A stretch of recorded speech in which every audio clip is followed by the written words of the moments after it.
всъщност не е добра идея да микроменеджваме изкуствения интелект. Ако това, което искате той да постигне common sense или нещо, което се подразбира, не му оказвайте стъпка по стъпка оперативно. Просто защото той може да го направи по-добре от начина, по който ще му го опишете.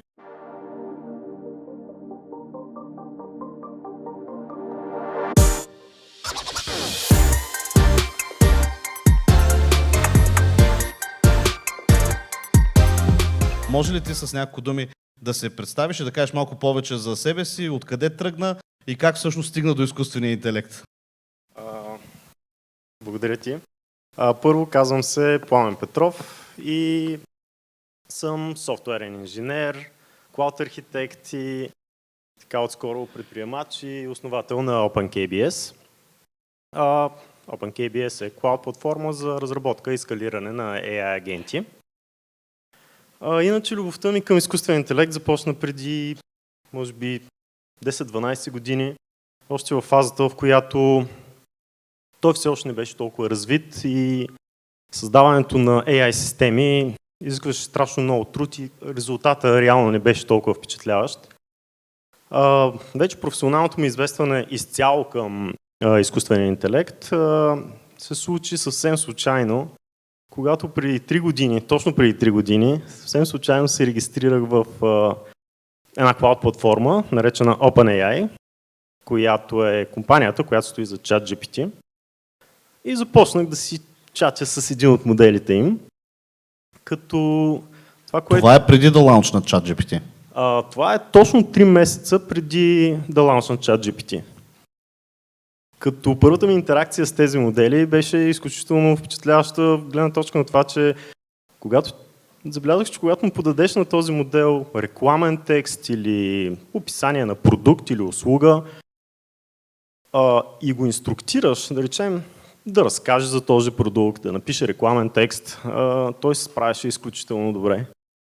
И така, това ме впечатли веднага като ресърчър, започнах да мисля как мога да създам нещо с тази технология, като все още дори нямаше го термина агенти. Реално това, което започнах да правя е да го карам, да му подавам различни рекламни текстове, описания на продукти и да го карам да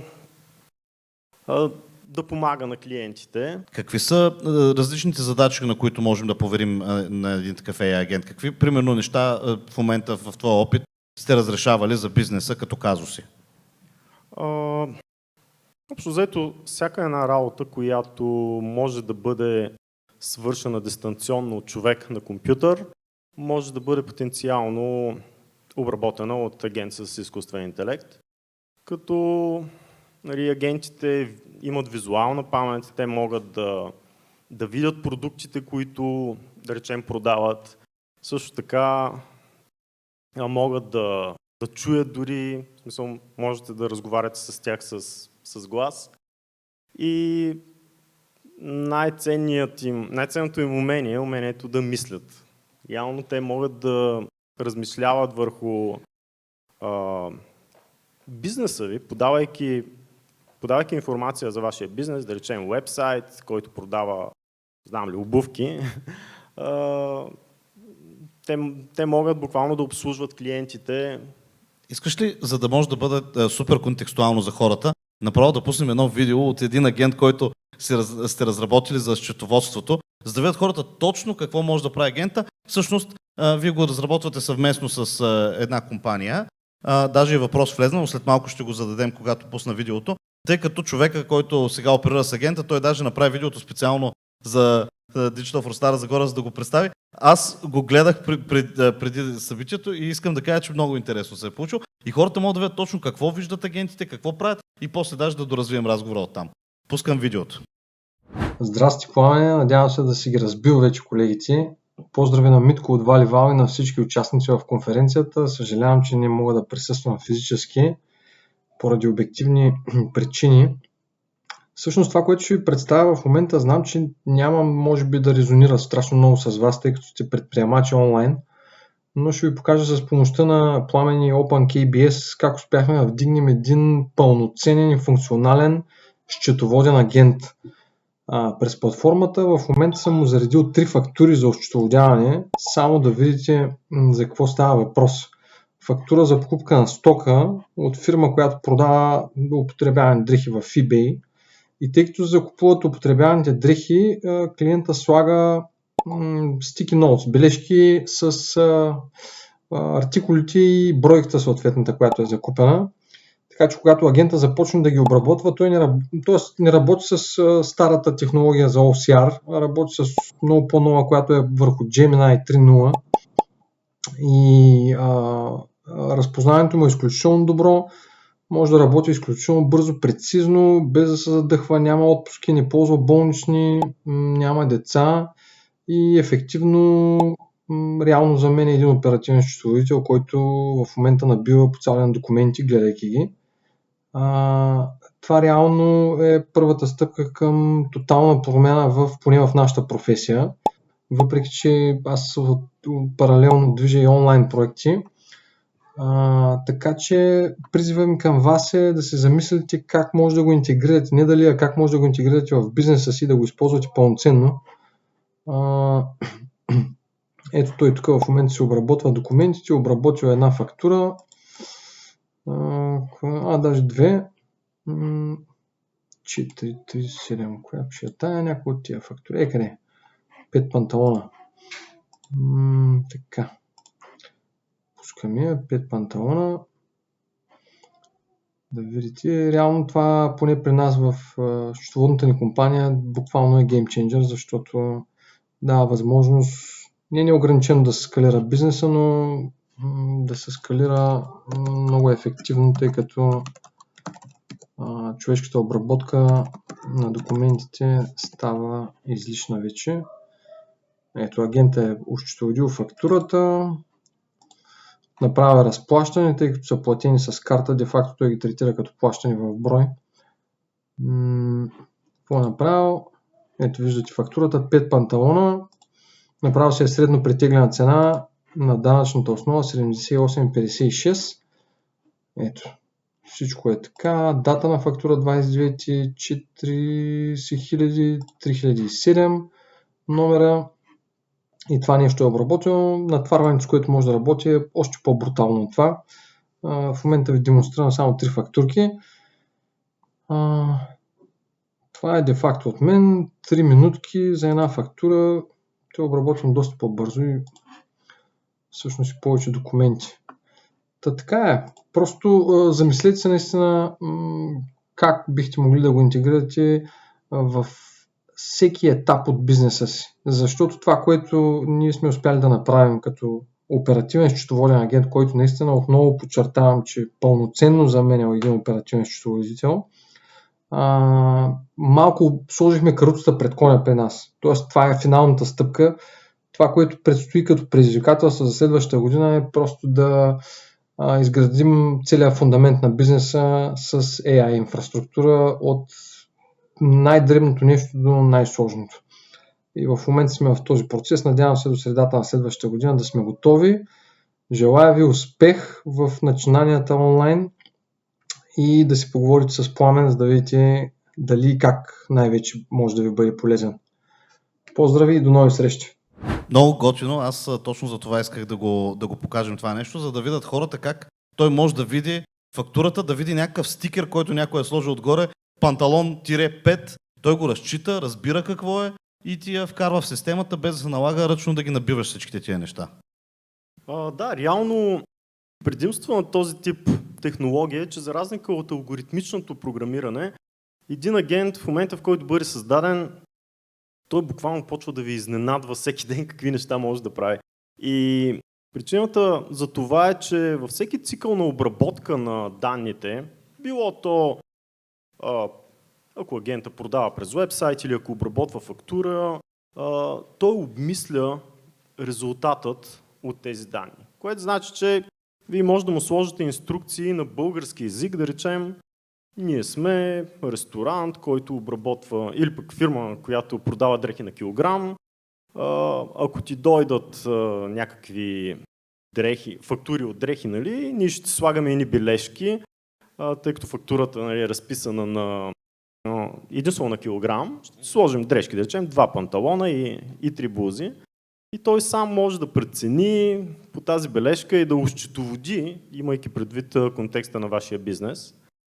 И това, което наистина ми допадна в партньорството с Георги и тази конкретна счетоводна компания, че те започнаха като наши клиенти. В смисъл, че ние им интегрирахме този агент, като след това те всъщност се позиционираха изцяло като AI компания и поискаха да продават този агент през собствен домен, собствена платформа. И това е, което ориентира нашия бранд към white labeling или да даваме възможност на нашите клиенти не просто да използват тези продуктизирани AI решения, но директно да се позиционират като AI компания и да ги продават на своите клиенти. Така от една счетоводна фирма, реално Gary Consult създаде AI конто и създаде продуктизиране решение, с което те предлагат акаунтинг сервис at any scale. Да, тук точно към фактурите имаме един въпрос. Как обработва фактурите чрез сканиране ли? Фактурите се обработват чрез няколко инструмента. Единият от тях е визуалната репрезентация, с която самия мислещ агент, в основата на един агент стои една голяма невронна мрежа, която общо взето мисли и вижда и чете текста по подобен начин на нас. Тези невронни мрежи имат, могат да видят фактурата, но имат някои недостатъци, тъй като са много умни, допускат някакви много човешки грешки, като да речем може да разместят няколко числа. Затова ние правим комбинирана обработка, допълнително вкарваме текст от OCR. OCR е специална система за извличане на текста и подаваме също и визуално самата фактура на агента. Така той получава данни от няколко места и реално точността на обработката му е близка до 100%. В смисъл обработва стотици фактури без почти никаква грешка. Най-добрите решения са хибридни, почти винаги. Тук също един въпрос. Колко подробно трябва да обясним на агента да направи някаква определена задача, за да я направи по най-добрия начин? Това е много хубав въпрос. Аз в опита с изкуствен интелект разбрах, че всъщност не е добра идея да микроменеджваме изкуствения интелект. Ако това, което искате той да постигне е common sense или нещо, което се подразбира, не му оказвайте стъпка по стъпка оперативно. Просто защото той може да го направи по-добре от начина, по който ще му го опишете. По-скоро това, върху което трябва да се фокусирате, е да му разкажете какъв ви е проблема и какво точно искате да постигнете. И дори всъщност агента може сам да ви предложи инструкциите, с които да опишете задачата. Това е малко като с работа с програмисти. Аз като започнах да работя с програмистите и в началото винаги казвах по какъв начин искам нещо да се случи и много се радвам, че хора от нашия екип във Valueval ми направиха забележка и казаха: няма нужда да ни кажеш как. Кажи ми какво искаш да постигнеш, ние ще дадем предложение как по най-добрия начин, защото аз нямам тяхните знания. Да, част от нашата задача на програмистите е exploration на проблема, така че и по същия начин вие може да се възползвате от възможността да експлорвате проблема, да офлоудвате на самия агент да експлорне проблема. Примерно ние много често виждаме в процеса на разработка на агента някакъв проблем. Проблема е вътре в чата, той вижда целият контекст и тогава ние му казваме: добре, виж, тук очаквахме друг резултат, нещо не си се справил както трябва, но вместо да го инструктираме, му казваме: я си виж инструкциите и дай някаква идея как да ги променим, така че това да не се повтаря. И така в контекста на една обработка прераства в разработка, буквално в свободен текст, което е впечатляващо. В смисъл, това не беше възможно. Съжалявам, че Гери не беше атачнал точно това видео за обработка на фактури от Кочан, които бяха написани с някакъв докторски шрифт. В смисъл, абсолютно неразчетим за мен. И агента ги беше разчел, не знаено как, аз визуално абсурд да разчета такава фактура. И вече веднъж разчетена, той си я обработва съобразно инструкциите. Така че да, може, включително възможността му да разчита ръчно написан текст е много удобна за... Директно може да му подавате, да му инжектвате промпт през... Написате някаква хартийка, слагате я върху фактурата и той буквално я разбира и следва инструкциите от нея. Супер. Добре, аз сега ще прочета няколко въпроса. Само в браузър среда ли работи? Има ли възможност за self-host решение? Първо има няколко вида агенти. Тези, които имат веб интерфейс, работят в браузър среда, като OpenKBS предлага цяло фронт-енд решение, с което реално интерфейса на самия агент се създава от изкуствен интелект. Така че ти можеш буквално в свободен текст да му кажеш ей тук в админ панелчето, в което се обработват фактурите, сега ми направи, да речем, файл менеджер, през който да си аплодвам фактурите. И ние наемаме изкуствен интелект във всяка фаза на разработката на самия агент. И да, това позволява доста бърза веб разработка. Обратно на въпроса обаче, Дали е само в браузър или може да е self-hosted решение? Тоест, предполагам, че да работи офлайн на някой сървър на клиента. Първо, веб интерфейса е изцяло веб, само веб, но много агенти работят, те нямат веб интерфейс. Да речем агент, който отива, търси в интернет някакви продукти, намира изображения и направо ги вкарва вътре в дейтабейса ви. Той буквално няма никакъв интерфейс. Той си работи изцяло в клауда.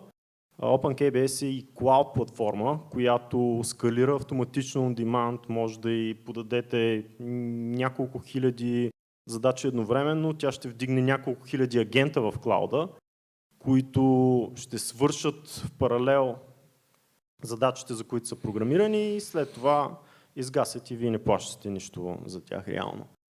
Така че тук има... self-hosted, self-hosted, обмисляме self-hosted решение. Има няколко партньорства, включително с хостинг компания и големите enterprise клиенти предпочитат self-hosted решения и работим върху това да направим изцяло инсталируема on-premise или на хардуер на нашите клиенти. А сега тук има два въпроса, които можем да ги комбинираме. Единия е, бихте ли обяснили как точно се създава агент и колко време е необходимо за изготвянето и първоначалното обучение на един агент, колко би бил приблизителният бюджет за направата му? Основното време, което отнема разработката на един агент е всъщност интеграцията с бизнес системите. Колкото и умен човек да наемете, ако вие не му предоставяте бизнес дейтата си, той няма как да свърши работата. Затова първата част от естимейтването, от оценяването на изработка на един агент е да се оцени колко интеграции има той с външни системи. Оттам нататък, ако ето давам пример за един агент, който да речем пише продуктови описания, той трябва да може да търси в Google, да намира изображения, да вземе последните 100 продукта, които нямат описания и изображения и след това в момента, в който потърси в Google, намери цялата информация, да я впише обратно в CMS-а ви, в вашия онлайн магазин.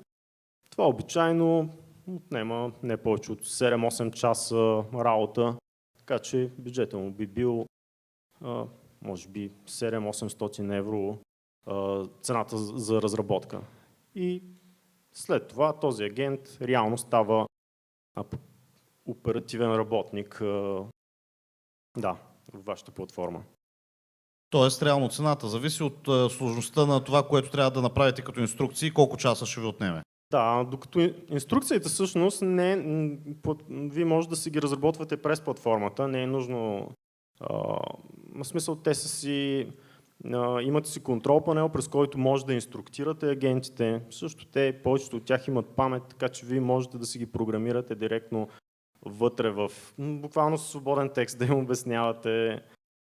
Тоест, искаш да кажеш, че хората, защото тук да отговорим изцяло на въпроса как се създава точно агент, могат да се сабскрайбнат за OpenKBS. Вътре има някакви вече създадени шаблонни агенти, които те могат да ползват и да си ги инструктират сами. Така ли да разбирам?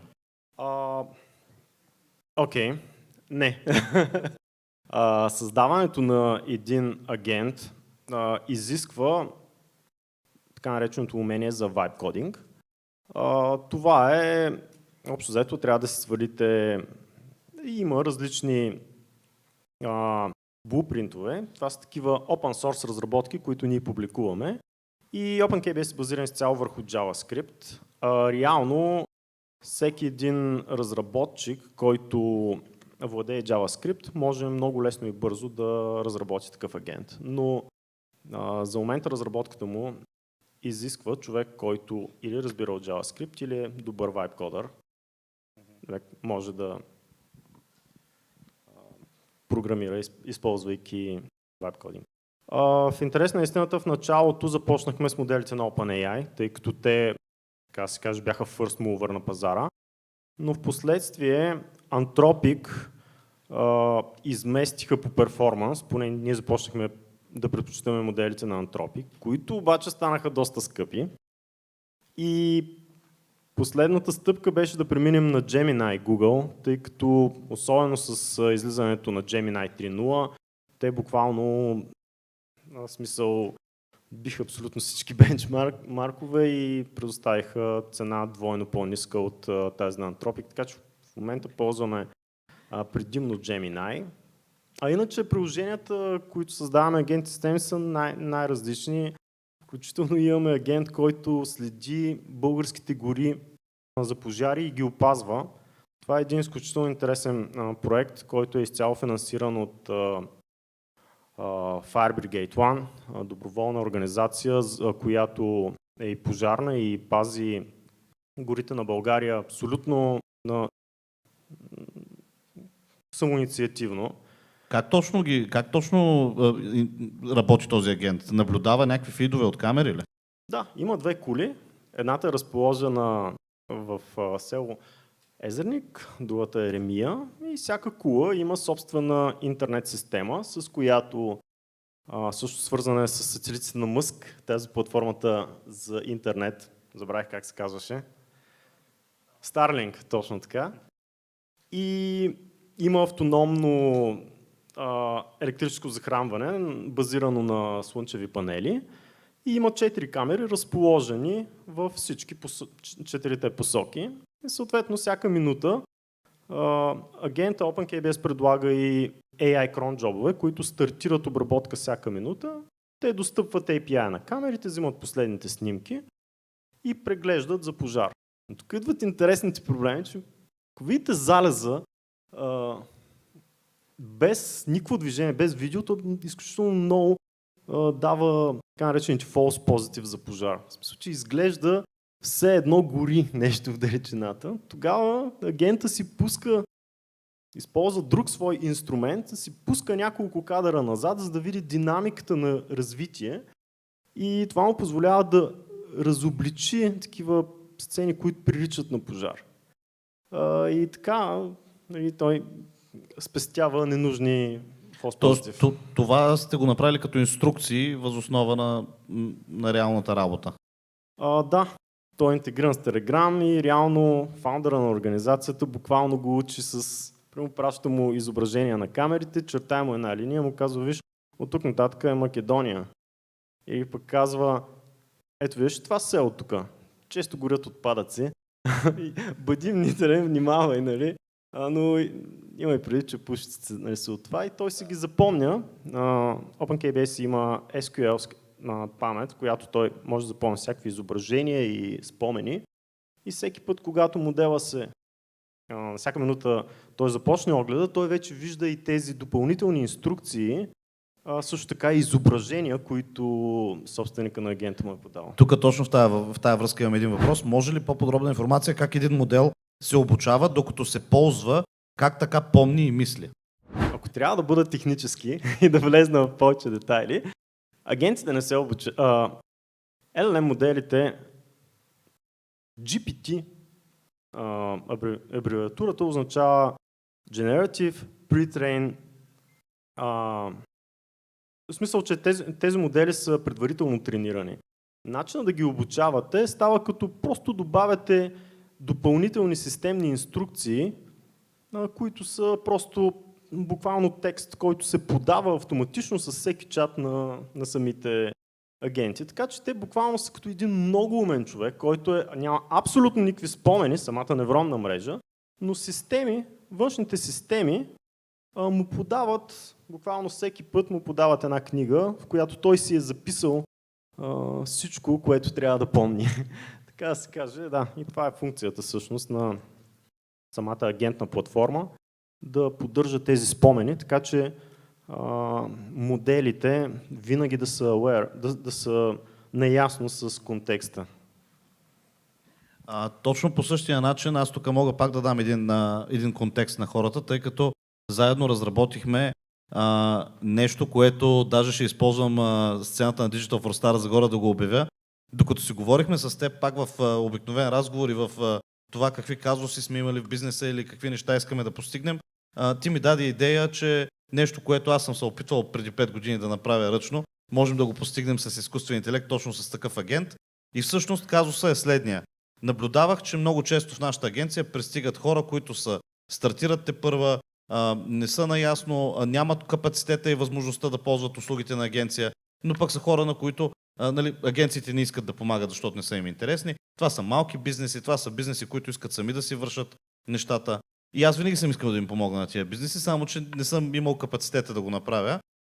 Докато не се срещнахме и не си поговорихме, че всъщност това може да бъде едно страхотно нещо, което да направим за тях, да направим един агент, който да е маркетинг асистент, но специално да работи с българския малък бизнес. И ние даже така го инструктирахме, както ти каза, той си има някакъв predefinition тренинг, само че ние с инструкции го накарахме да разбира, че той е български агент, да говори на български, да може да му даваш инструкции на прост език, т.е. не е нужно да бъдете промпт инженери вече, за да направите нещо. Даже аз ще пусна сега, докато си говорим, и едно видео, което ти си направил с най-новия AI инструмент. Искам само да добавя, че в този агент, както Пацо каза, той може да ползва всеки един AI инструмент в момента, който има на пазара, и Пацо, разбира се, интегрира най-добрите AI инструменти вътре. Тоест в момента, в който излезе някакъв модел, който генерира добре видео, по-добре, той го интегрира. И в момента той е интегриран с най-новия модел, който излезе, с Sora 2 Pro. Нали така беше? И за да го тестваме, ти направи едно видео, което преди да пусна видеото, я кажи само какво му подай. Ти му подай някаква статия историческа, така ли? Да.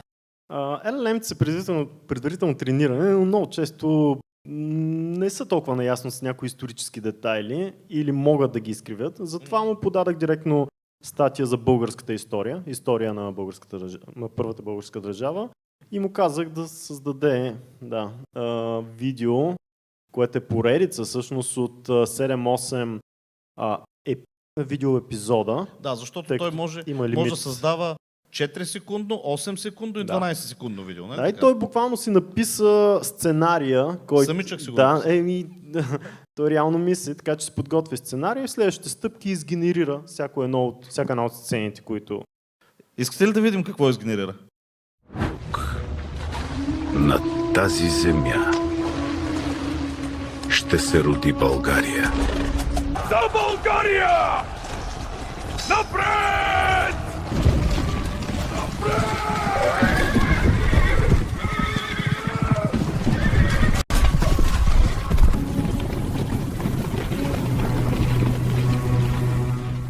Сега неговата сила е моя. Аз те кръщавам в името на Отца, Сина и Светаго Духа.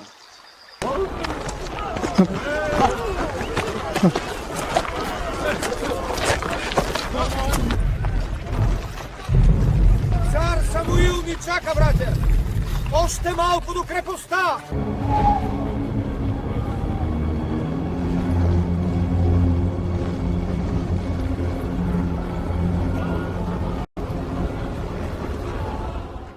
Много впечатляващо как, освен сцените, които се е подбрал и определените детайли, сега някои хора му казват, имаше там една сцена, където една секунда изглежда как от AI е създаден.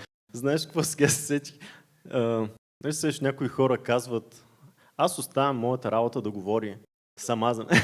И си мислех, моята работа наистина говори сама за себе си. Да, това е умението реално на невронната мрежа. Те технологиите те първа се развиват, но на този етап можем да създадем нещо толкова впечатляващо, което да го... Той, целият този разказ, който говори на български, той си го прави самичък. Той се генерира саунда, видеото, всичко. Да, той подготвя реално репликите, подготвя също сцената и в основата стои мозъкът, който е основният LLM или AI модел, който в последствие прави промптове до външни видео модела, който те си говорят помежду си. Той просто им... Да, аз съм го виждал, когато сме тествали за създаването на видео. Сега тук ви показваме най-сложното нещо, което принципно прави, но когато му дам някаква задача да създаде видео, той казва: момент само да изчита инструкциите на Sora 2 Pro, за да съм сигурен как да направя промпта. Тоест той сам си изчита инструкциите и това, което искате да ви го направи, той ви го подава, така че да получите такъв генериран ефект.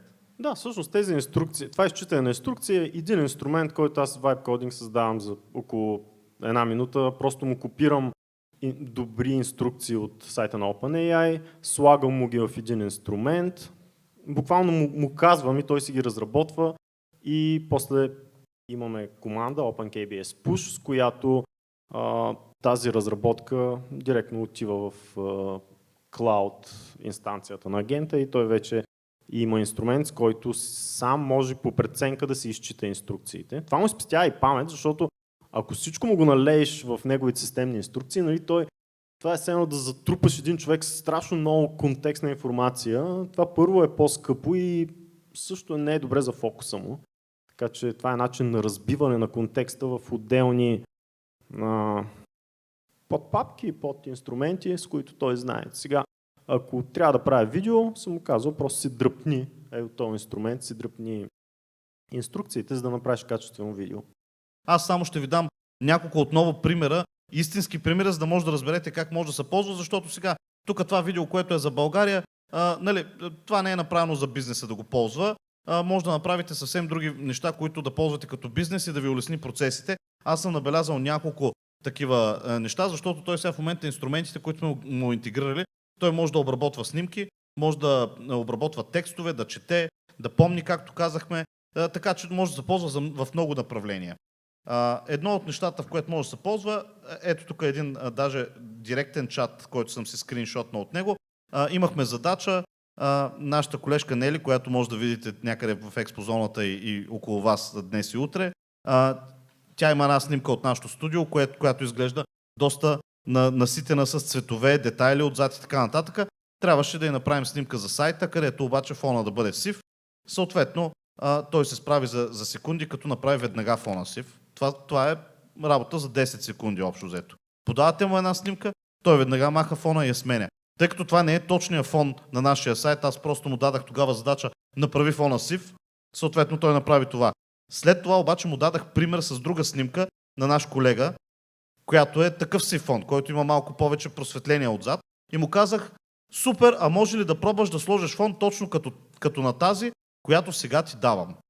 Съответно, той следващата снимка, която ми генерира, беше тази. И както виждате, перфектно изрязан фон с точно ефекта, който има. Тоест това нещо практически може да спести страшно много неща, които вие в момента подавате и към графични дизайнери, и ние като агенция го ползваме вече in-house, както и за да го тестваме, така и за да си оптимизираме процесите. Освен тези неща, много интересно как може да прави продуктови снимки. Ето тук сме снимали един продукт в магазин тук в Стара Загора. Вижте само как е сниман. Той е сниман на рафта, на различни светлини, отзад кутии, има много детайли. Само му го продаваме и аз съм му подал, буквално без даже да се старая, съм описал: искам този продукт да го сложиш на бял фон като продуктова снимка за сайт. И той съответно ми подава ето това. Продуктът е сложен. Сега, разбира се, можем да го инструктираме да има по-малко бяло поле отстрани, но това са допълнителни инструкции. Въпросът е, че той много бързо дефинира кой е продукта от тая снимка, наситена с други неща. Представете си само бизнеси, в които имате примерно много нови продукти, които трябва да наснимате, някой да обработи, да ги качи на сайта. Представете си примерно една такава автоматизация, колко може да ви улесни тези процеси. Друг продукт, снимам от рафта ето тази чаша, искам да я направя реклама. Каква реклама ще направя с такава снимка? Съответно казвам: направи ми изображение на тази чаша в близък план, как момиче пие топла напитка и фона да е коледен. Ето вижте чашата само как изглежда, защото искам да видите как изглежда истинската чаша и от какъв ъгъл съм е снимал. И той съответно за 10 секунди ми дава ето тази снимка. Ето е чашата. Да, естествено, момичето изглежда доста с гладка кожа. Това са неща, които предполагам, че могат да се доправят, но тук това е извън това, за което говорим. Тук става дума, че вие можете бързо и лесно да комуникирате и да правите с продуктите си дори рекламни изображения. Тук идеята е, че можем в социалните мрежи да бъдем много активни. И да не забравяме, че тук, ако го гледа професионалист, това може да му намери 1000 кусура. Но тук този агент го създадахме, за да помага на малкия бизнес, който в момента няма ресурса да ползва професионалисти. Това е някой, който си има собствено бизнес, че е стартирал си го няма ресурса да плаща и съответно може по този начин да започне да комуникира в социалните мрежи изключително качествено. И това са просто малко от примерите, които той може да прави. Даже ако се започне с най-простите неща, е най-добре да ги усвоим, да ги приложим, да ни спестят време и усилия и след това да минаваме на сложното, нали? А не примерно да се хвърлим на видеото, защото ни е най-интересно, да изпукаме там едни кредити и да се окаже, че то не ни върши работа. Но ето тези простите неща, виждате как с един ред и то в свободен текст на български език, аз му казвам какво искам да ми направи, то ми взима готово изображение и го прави това нещо. Буквално тук даже ще покажа една снимка отново на Нели, която я зададахме с една торта. Ето тук имаме снимки, които тя си направи в офиса. Подадахме му 3 снимки. Снимки, които тя си направи в офиса, тортата, която виждате на екрана, която също е генерирана. Сега тук ти си му подал инструкции на английски, защото това беше преди да интегрираш самия инструмент вътре в нашия маркетинг асистент, но той много бързо направи снимка с тортата, ето такава. И т.е. той освен, че сложи в друг ракурс, усмихне, сложи там някакъв вид реклама, съответно опита се да запази фона от нашия офис разхвърлен. Разбира се, ние му казахме, че това не е подходящ фон да го смени. Той веднага го смени с нещо, което изглежда по-подходящо.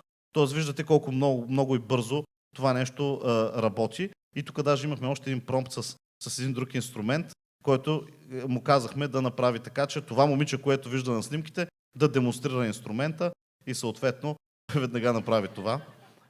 Така че, както виждате, много бързо можете да създавате някакви неща, с които да комуникирате. Ето тук даже ви показвам и една книжка, която също издадена скоро от една издателка.